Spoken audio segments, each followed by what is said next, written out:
Hey, what's up everyone? So I hope everything's okay. And I'm back with an update on my bar build. As you know guys, I mostly post build videos for Tom and ZC. You can obviously use this build on any single target fight. I'm not gonna go on to AoE because nothing changed from the last build. Besides the Demogorgon set, but I mean that's given for granted. So I gotta say I'm not 100% satisfied with this build because there are a few items or like gear that can be situationally better than what I'm running, but this is the most consistent build I've found, and so I wanted to share with you. If I find any like consistent upgrades, improvements, then I will post it on my channel as well, because I wouldn't want to like give you a build that I don't think it's optimized, but this is what I've been working well for me so far. And this is also what I use in the most recent videos I posted of my barb in ZC and Tom. So even if I think there's like little room for improvement, the damage is still really good, and it's a good idea to at least try it out. So let's get started from the race. I'm using Dragonborn. I don't think it's the best race, but I like the look of it. Like, my fashion has been like that for a while, and I'm not gonna change it now. So yeah, Dragonborn is not the best race for Barb. It's probably gonna be either Gith or Wood Elf for the combat advantage, or Crit Strike. And whatever of the two you use, you can just switch your companion enhancement to the other one. So like from Acute Senses to what's the name of it? Precision? Yeah. Or vice versa. So that's not an issue. Then the third best race would be Dragonborn at that point. I guess Half Orc isn't bad for DPS in general, but not for Barb because we have crit save in the Forte. Then for your ability scores, Strength and Dex. I mainly use Dex because my crit save isn't capped outside of Rage, and I like it to be capped outside of Rage as well, since I use encounters to build up Rage, so I wouldn't want them to miss out on any crit save. And the difference is really low, so I figured I would go for that one.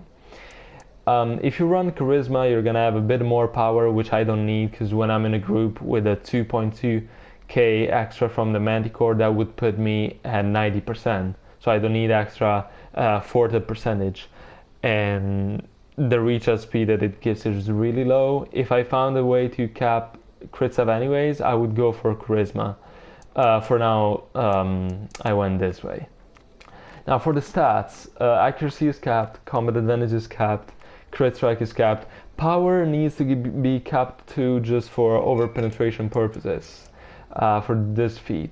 Over penetration doesn't affect your tunnel vision damage, doesn't affect your damage from the band of air, so it is not as good as 5% more damage sounds, but it's still decent. The alternative, you can try and use it, but I didn't really find to like a break point to like switch to brutal critical yet, especially now that like I'm not liking the like Black Dragon setups. But anyways, so with the crit strike is capped as well. Crit save, we don't need to have it capped on the rating because we already have 77.5%. With a rib cage it's gonna be 90. The power will be capped because of the Manticore, as I said. So with the Manticore I will go up to 62.6 or 0.7k power, and that will allow me to use over penetration. I don't know if you guys wanted to see any other stats. I'm gonna show them regardless. And now for the gear. Blast Album of the Sky Blazer, it's definitely the best one. It's not even an argument. And then we have Ribcage as usual, the one that gives the highest amount of stats. I'm using Spike Defender of Embraces because so there are basically two combinations you can use, either Spiked and Power Shirt, or you can use the Wrist Guards of Precipitation. These ones with the new shirt that comes from boss, I mean the one that comes from the third mini boss, which I don't think I have yet on this tune, but yeah. So basically the one that gives cooldown reduction with 1500th item level. They're basically interchangeable because they give the same, I mean the arms give more power, but they also come with a cooldown after a bit. So yeah, that's the reason why I'm running Power Shirt and Spiked Vambraces for more like stability, let's say, on Overpen. But the other setup works fine too, and I would probably prefer the other setup in ZC because it's nice. But as I said, guys, like it's very close, so you can try either. They're both good. Don't think that like one of them is trash, the other one's good. So it's either gonna be Spiked and 5k Power Shirt, or Power Arms and the new like the cooldown shirt from Voss. Mastercraft said if you don't have it when you go in Tom, use Mirage. When you go in ZC, use Lionheart. Then the 5% combat advantage boots. Since like lately I've been running Rage of Flames more and we have the Demogorgon set, I'm considering more additive damage buffs. And Wasteland Wanderers now for the stats that I have, especially since we had to switch to Minsk, which took stats away from us. I find them to be better as a damage increase. Even when combat advantage is close to 90, those will give you a 2.7, 2.8% extra damage on top of the higher item level, which on itself gives you 0.5% extra damage. While the Rusted Iron Leggings, when you have about 50-60% personal buffs, it's gonna be close to 3.1, 3.2%, and the higher you go with the buffs, the lower the damage increase will be. So even in the worst situations, let's say, in like the regular situations, the Wasteland Wanderers are at least as good as the leggings, and they don't have the incoming healing malus, or like, yeah. So that's nice, and that's why I switched. Then we go for the set, demo set, obviously. It's perfect for us. It's very nice compared to like shit music box we had to use. Music box was not too bad, but I prefer this way more, especially because of the higher item level. And for the rings, we're using melee ring and Banofair. If you're not using Sorbet or if you're not using Dragonborn, you can also try the I forgot the name of it, the Red Eye something, Red Eye's Glare for the extra power. It's also good since the melee ring doesn't technically buff your tunnel vision and your Banofair. Then we have the Banofair, obviously, nothing to talk about there, and the pants from Voss, which are the ones with the highest item level. Even though we have the new artifacts with a higher item level, Lost Mount set is still pretty big. And then the books also give you percentage of power, more ability scores, which means more strength, dex. It's all around a nice choice, so stick with the books and demo as your main artifact. Whenever it will get fixed, you can put demo back down here and either use frozen or whatever the host of the queue asks you to use. For the reinforcement kits, I think it's all accuracy. Yeah, you might have seen it, guys. Then we have power and reach at speed on the offhand. We need quite a bit of power to cap it without like using the power arms. And making use of the Manticore makes it easier though. And then combat advantage on the right side. Obviously we're using one Tanaburst. The rest of it is basically all assassins. And in defensive slots, whatever single stat enchantment you can have, it just works fine. For my weapon enchantment Biletor, nothing changed. The one with the highest magnitude. And Fire Burst, I put it instead of the Eclipse that I had in the last build video, just because I put that Eclipse on my tank. And Fire Burst is actually the best armor enchantment for DPS. Best is a strong wood, but it's the one that deals the highest amount of damage, even though like in a Tom run it will probably do like 1 million or 1.5 million, something like that.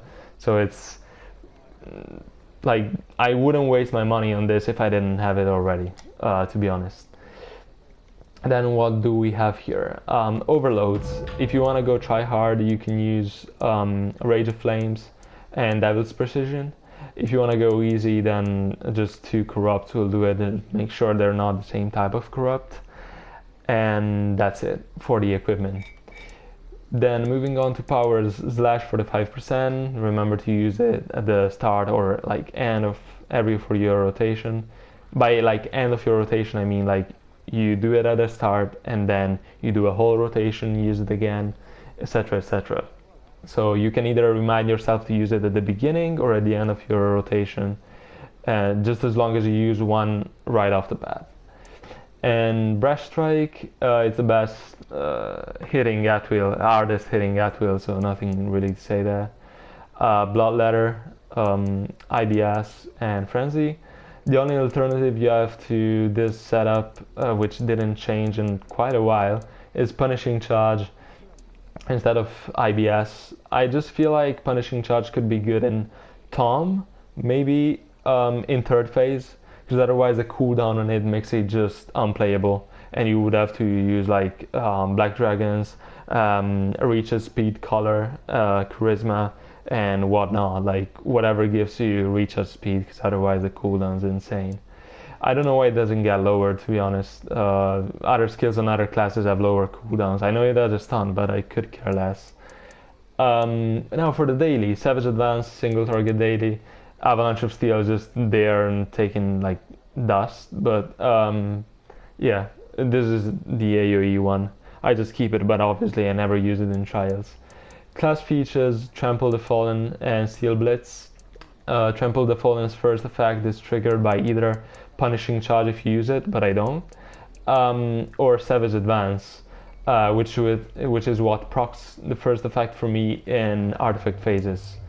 And I mean, artifact phases are usually half of the damage you do in a dungeon, so it's not too bad. And then you have Steel Blitz. Oh, sorry, I forgot to say it. The second part of this one, the 10% damage to controlled enemies can be triggered by either the Swarm, when anybody uses it, or the Frost enchantment. It's really nice. And you wouldn't see the icon of Trample of the Fallen on the boss because it's just a status check, if that makes sense. So it doesn't need to be procced. It's just a condition. Like if the boss is controlled, then you deal more damage. Obviously the boss is not actually being controlled, but those status changes from the Frost and Storm count as control effects. So that's nice. And then for the feats, the first one doesn't matter on single target. Blood Spiller is the one that makes Bloodletter relevant. And then I'm using Over Penetration. Brutal Critical is also a decent choice. You won't lose too much because, as I said, Over Penetration doesn't work on TV and Ban of Air damage. But even using the other one, for as much as like you can build a lot of rage, and the nice thing is you can build rage while you're in rage, which makes it look like you don't lose any rage, but the like your rage meter will expire anyways after a certain like amount of time, depending on when you popped your rage. So if you pop it at half of it, no matter how much rage you build while you're in it, after 5 seconds it will expire. Like it will just completely deplete, even if you're still critting and you're keeping it up. So that's why I'm not using it. Then the fourth one doesn't matter, I'm using Still Slam for AoE if I ever need to AoE on this loadout. And Relentless Battle Rage is what makes our rotation smoother, with just allowing us to use encounters out of rage to build it, and then just spam at wills, and you know, occasionally putting Frenzy in rage as well. You might want to also use your Tunnel Vision and Daily always in rage for this reason. Then what do we have?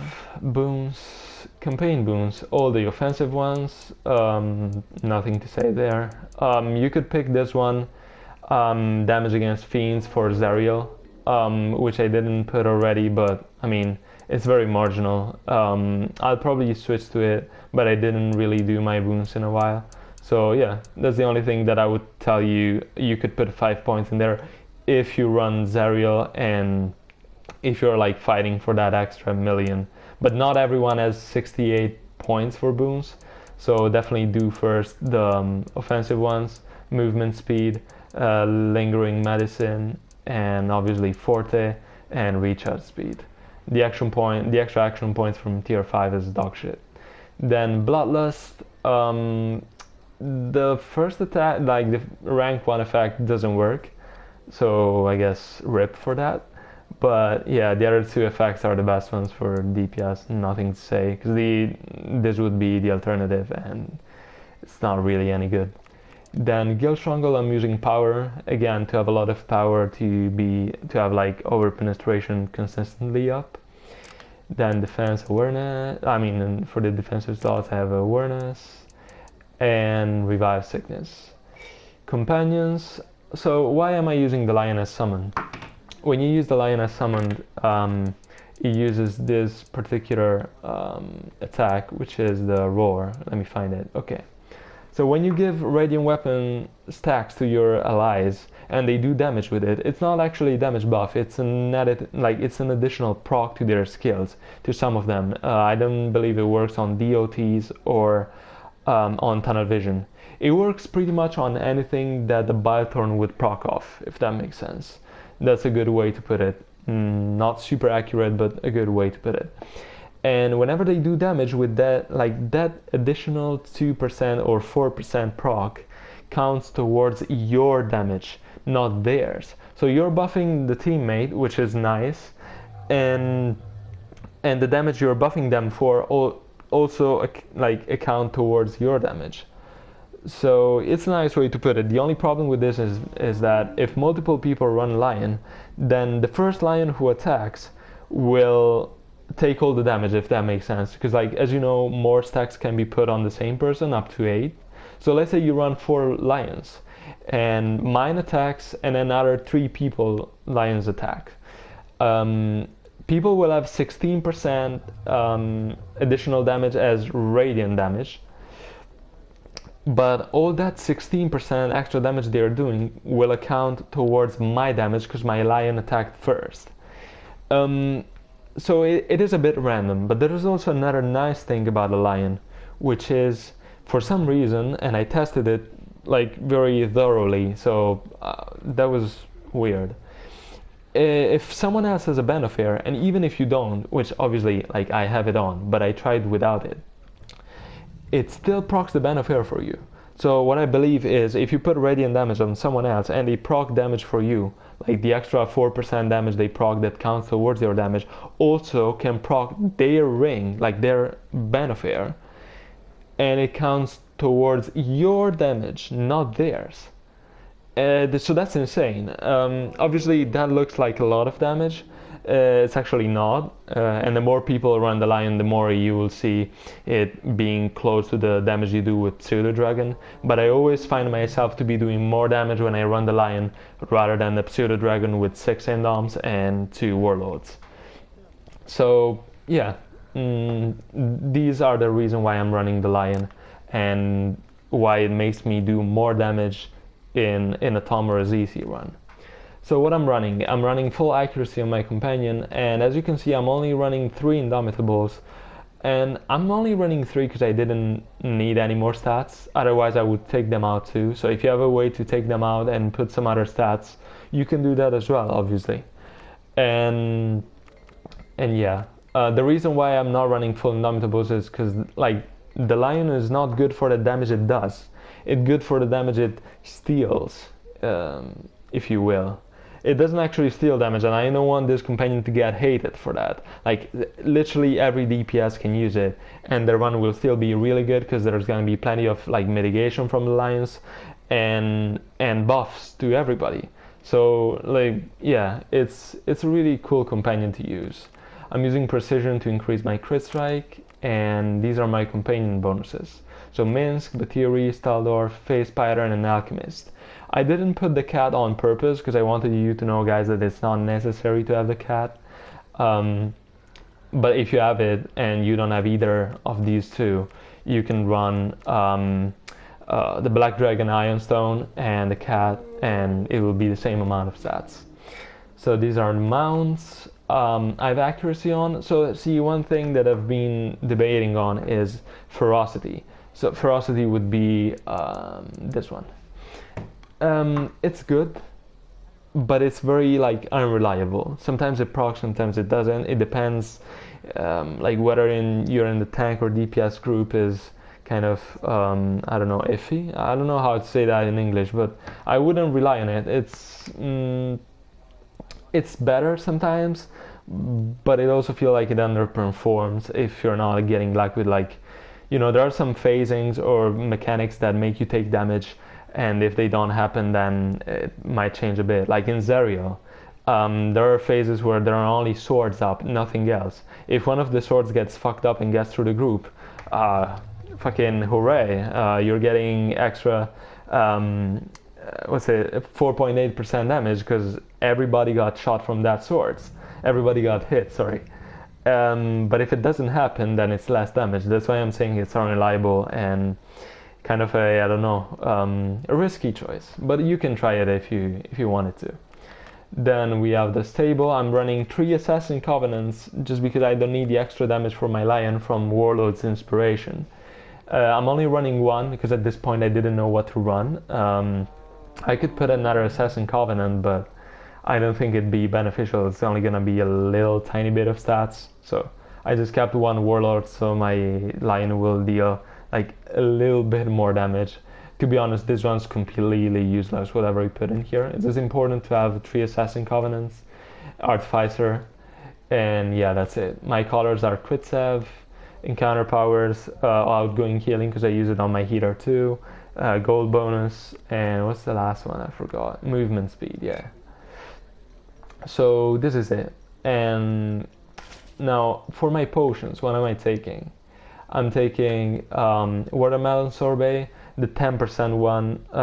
Obviously, if you were gonna go the cheap way, you'd probably prefer to use the Squash Soup, because the 5% Squash Soup is better than the 5% Sorbet.